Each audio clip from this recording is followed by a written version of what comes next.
Ay, paglihok. Tapos nang magpagupit si Sion. Oh, tapos nang magpagupit ang palangga. Ang pugi-pugi na. Okay.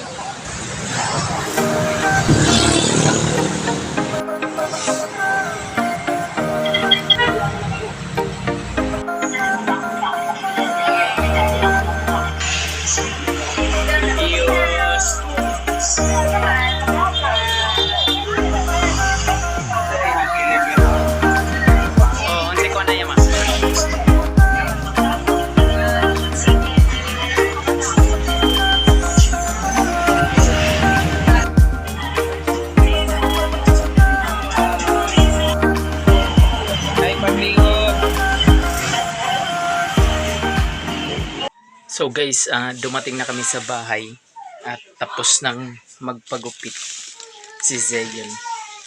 So ngayon, bubuksan natin tong parcel natin sa DE64B natin, yung early warning device at saka yung para sa gilid. So yung edge guys. So tingnan natin ngayon. So naliligo si Mami at si Zion kasi bagong gupit silang dalawa. So habang tayo ay tingnan natin yung parcel. So kung tama ba yung pinadala.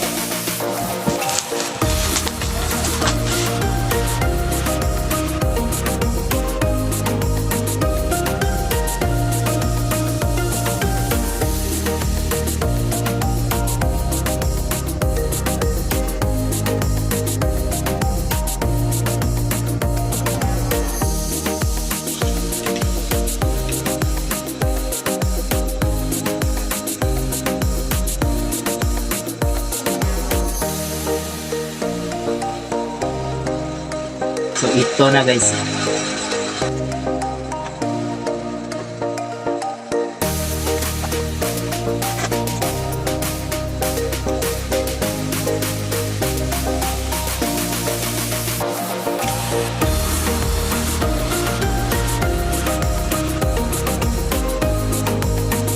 So para sa DE64B,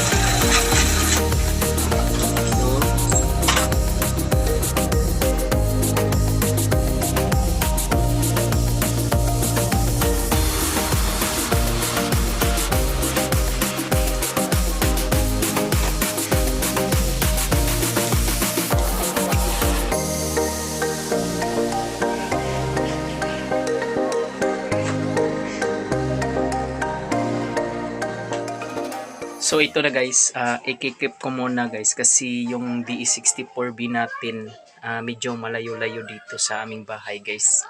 Kasi papasok yung bahay namin. Yung DE64B natin nandun sa may basketballan guys. So siguro makakapunta doon tayo. Medyo matagal-tagal pa siguro. Kasi ano tayo ngayon, Monday. Siguro Wednesday or Saturday na. So i-keep ko muna dito sa bahay guys.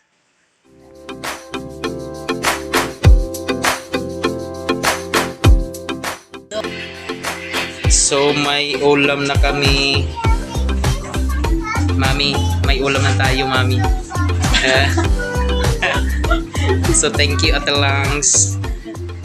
So nag-iisip kami kanina kung ano yung ulam namin ngayong gabi. Pero binigyan kami ni Ate Lang ng ulam. So may ano na, may ulam na kami.